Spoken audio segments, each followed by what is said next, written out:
मंत्रियों तथा सेवकों ने महाराज की आज्ञानुसार श्यामकर्ण घोड़ा चतुरंगिनी सेना के साथ छुड़वा दिया। महाराज दशरथ ने देश देशांतर के मनस्वी, तपस्वी, विद्वान ऋषिमुनियों तथा वेदविज्ञ प्रकांड पंडितों को यज्ञ संपन्न कराने के लिए बुलावा भेज दिया। निश्चित समय आने पर समस्त अभ्यागतों के साथ महाराज दशरथ अपने गुरु वशिष्ठ जी तथा अपने परम मित्र अंग देश के अधिपति लोभपाद के जामातारिंग ऋषि को लेकर यज्ञ मंडप में पधारे। इस प्रकार महान यज्ञ का विधिवत शुभारंभ किया गया।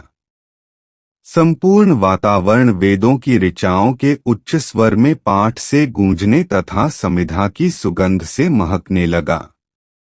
समस्त पंडितों, ब्राह्मणों, ऋषियों आदि को यथोचित धन धान्य, गौ आदि भेंट करके सादर विदा करने के साथ यज्ञ की समाप्ति हुई। राजा दशरथ ने यज्ञ के प्रसाद चरा को अपने महल में ले जाकर अपनी तीनों रानियों में वितरित कर दिया। प्रसाद ग्रहण करने के परिणामस्वरूप परमपिता परमात्मा की कृपा से तीनों रानियों ने गर्भधारण किया। जब चैत्र मास के शुक्ल पक्ष की नवमी तिथि को पुनर्वसु नक्षत्र में सूर्य, मंगल, शनि, बृहस्पति तथा शुक्र अपने अपने उच्च स्थानों में विराजमान थे, कर्क लग्न का उदय होते ही महाराज दशरथ की बड़ी रानी कौशल्या के गर्भ से एक शिशु का जन्म हुआ, जो कि श्यामवर्ण, अत्यंत तेजोमय, परम कांतिवान तथा अद्भुत सौंदर्यशाली था। उस शिशु को देखने वाले ठगे से रह जाते थे। इसके पश्चात शुभ नक्षत्रों और शुभ घड़ी में महारानी कैकेयी के एक तथा तीसरी रानी सुमित्रा के 2 तेजस्वी पुत्रों का जन्म हुआ। संपूर्ण राज्य में आनंद मनाया जाने लगा। महाराज के 4 पुत्रों के जन्म के उल्लास में गंधर्व गान करने लगे और अप्सराएं नृत्य करने लगीं।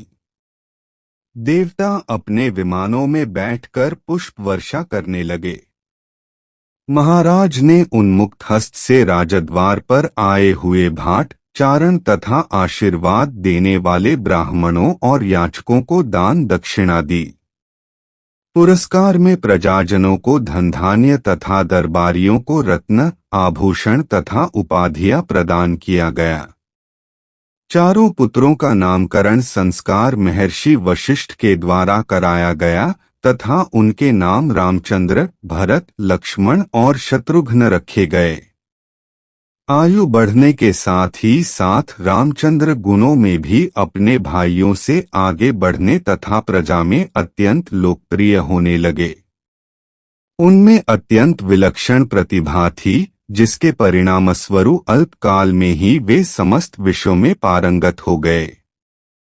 उन्हें सभी प्रकार के अस्त्र शस्त्रों को चलाने तथा हाथी, घोड़े एवं सभी प्रकार के वाहनों की सवारी में उन्हें असाधारण निपुणता प्राप्त हो गई।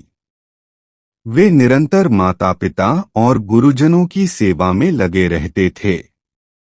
उनका अनुसरण शेष 3 भाई भी करते थे।